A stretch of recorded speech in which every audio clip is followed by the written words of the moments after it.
Vox.org présente le Vox Tour.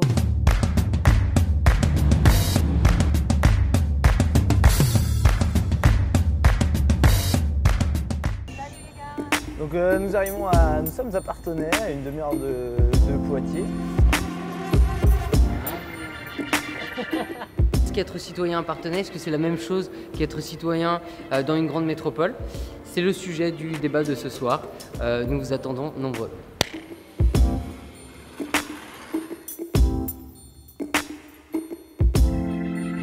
Je m'appelle Valérie Leloup, je suis directrice de l'association Un Toit en Gâtine. C'est une association qui, dans sa première préoccupation, s'est souciée du logement des jeunes, et notamment pour des jeunes qui venaient en mobilité professionnelle sur le territoire. Ils ont développé 3 structures différentes. Une structure d'accueil pour les jeunes travailleurs, ici.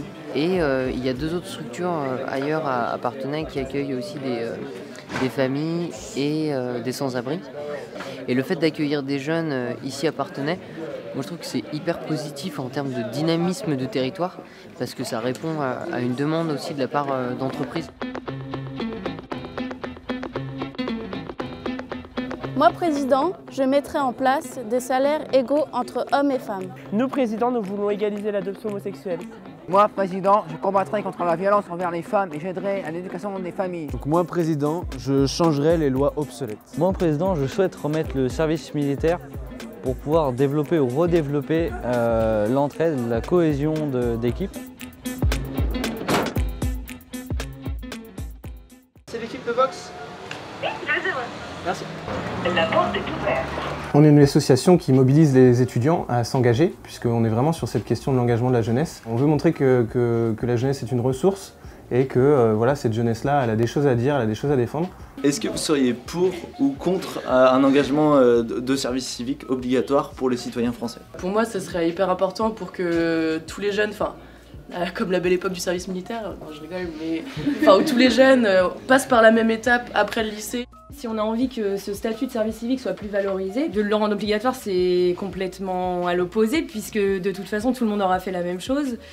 Dans le parcours scolaire, je sais pas, les jeunes ils puissent avoir 2 heures de vie civique ou des choses comme ça, où ils aillent sur le terrain, sur l'action, sur je sais pas, on va nettoyer une plage ce jour-là. Enfin, faire prendre conscience un peu de l'intérêt général de faire ensemble.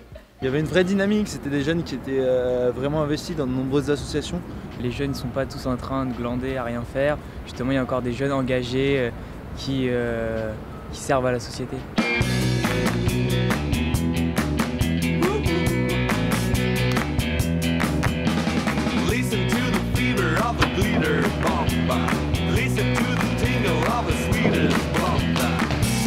Ici Vox Tour de contrôle, nous appelons l'ensemble de la ville de Rennes à venir au Polka Culture. Sommes-nous tous égaux face à la culture?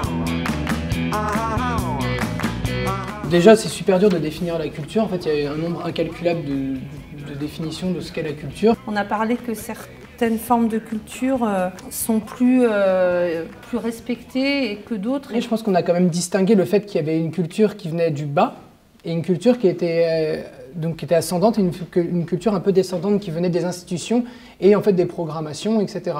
Comment il pourrait y avoir une gouvernance partagée avec d'un côté les institutions qui permettent de donner des idées, des partenaires et en fait aussi finalement les citoyens. Vous voulez être pris aux ateliers du vent, au TNB, à ceci, avoir la sub de cela, etc., etc. Il faut faire un dossier épais comme ça, où il faut dire connerie sur connerie, où même les gens qui reçoivent le dossier savent que c'est des conneries.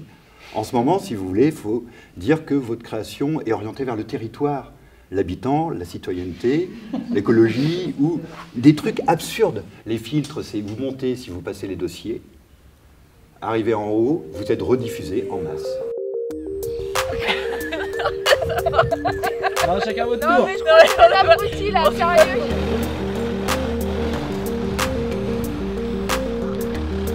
Nous sommes arrivés au Havre après 2h30 de route. Nous allons animer un polka au plan B, petit bar situé au Havre, ville de 355 000 habitants. Nous organisons ce soir ce polka en lien avec E4She, une initiative de l'ONU pour promouvoir l'égalité entre les hommes et les femmes, et Rotaract qui encourage les projets jeunes. Le Rotaract, c'est très simple, c'est une association qui existe au niveau local, national et international. Au Havre, nous faisons particulièrement des actions plutôt sociales. Donc notamment toutes les semaines des maraudes avec les sans-abri, mais aussi des actions avec des enfants polyhandicapés au centre Raymond Lerche du Havre. On va peut-être commencer par ce groupe-là. Nous avons une apparence de démocratie. On demande de faire un choix entre, par exemple, 4 candidats, mais ces candidats, d'ailleurs c'est le cas actuellement, ne nous correspondent pas. Enfin, on n'est pas tous sur le même pied d'égalité. Il y a des personnes qui naissent riches, ça c'est vrai, il y a des personnes qui naissent avec moins d'argent.